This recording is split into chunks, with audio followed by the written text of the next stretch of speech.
పెళ్లి అనేది it is just something which is an arrangement కాబట్టి దాన్ని పోస్ట్పోన్ చేసుకుంటున్నారు. ఫిజికల్ నీడ్స్ అంటారు, ఇట్ ఇస్ మోర్ లైక్ నాకు ఆకలిస్తుంది, నేను ఆకలిసినప్పుడు అన్నం తినద్దా అంటారు. Simple logic. కుక్కకి మనిషికి తేడా లేకుండా అయిపోతుంది కదా. అంతే కదా, కుక్కని చూసినప్పుడు టైం ఎలా పాలా లేకుండా కనిపిస్తే ఇరిటేట్ అవుతాం, బట్ మనిషి ఆ నేచర్కి వెళ్ళిపోతున్నాడు. దట్స్ వాట్ ఇప్పుడు ఏంటంటే ఇది దీనివల్ల ఇంకోటి ఏంటి, ఇప్పుడు ఇంతకుముందు ఏంటంటే అందరు ఇంట్లలో ఉండి చదువుకోవటము, ఇంట్లలో ఉండి పని చేయడం ఇదంతా లేదు. ఇప్పుడు ఈ గ్లోబలైజేషన్ అయిపోయేసరికి ప్లస్ జనాలు కూడా ట్రావెల్ చేస్తున్నారు ఫర్ వేరియస్ పర్పసెస్. అది స్టడీస్కి కావచ్చు, ఎంప్లాయ్మెంట్కి కావచ్చు. ట్రావెల్ చేసినప్పుడు ఏంటంటే they get the freedom from their family. Strangers ఎవరు మనల్ని పట్టించుకునే వాళ్ళే ఉండరు, రికగ్నైజ్ చేయరు. సో నేను చేసే యాక్టివిటీస్ ఎవరు చూస్తే నాకేంటి సంబంధం లేదు, బికాస్ మా ఇంట్లో ఎవరైతే లేరు ఇక్కడ.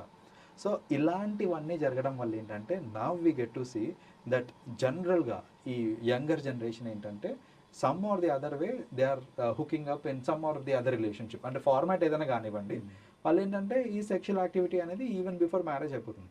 Trust me, because of this reason అండి.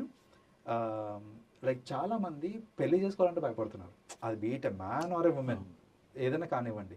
ఇంతకుముందు ఏంటంటే మనకు ఒక నోషన్ ఉండేది, arrange marriage is the best system అనేసి ఒక నోషన్ ఉండేది. లవ్ మ్యారేజ్కి చాలామంది వ్యతిరేకంగా ఉండేవాళ్ళు. కానీ ఇప్పుడు కరెంట్ సిచ్యువేషన్ ఎట్లా అంటే లవ్ మ్యారేజ్ అయితే అట్లీస్ట్ నాకు ఆ అమ్మాయి తెలుసు, నాకు ఆ అమ్మాయి ఏంటి ఏం జరిగింది అని నాకు ఆ అమ్మాయి తెలుసు. అరేంజ్ మ్యారేజ్లో ఒక ప్యూర్ స్ట్రేంజర్ ఆ అమ్మాయి పాస్ట్ ఏంటి నాకు తెలియదు, నాకు భయం వేస్తుంది అనేసి చాలామంది అరేంజ్ మ్యారేజ్కి ఇప్పుడు వ్యతిరేకంగా ఉన్నారు, ది కరెంట్ జనరేషన్. సో కొందరైతే అసలు నాకు మ్యారేజ్ వద్దనేస్తున్నారు, ఇప్పుడు పెళ్లి చేసుకోవట్లేదు. సో అది దానికి కూడా మళ్ళీ రీజన్స్ ఏంటి, ఫినాన్షియల్ ఇండిపెండెన్స్ ఓటు వచ్చేసింది అనేసి చూస్తూ ఉంటున్నారు కదా చుట్టుపక్కల. పెళ్ళైన వాళ్ళు పడే బాధలు చెప్పుకుంటూ ఉంటారు. సో అలా చెప్పుకున్నప్పుడు ఏంటంటే వీళ్ళకి కూడా somehow they lose interest.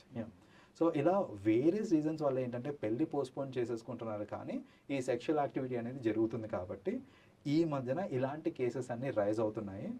And ఎక్కువ మంది చేసేసరికి ఏమవుతుంది అని అంటే నార్మలైజ్ అయిపోతుంది.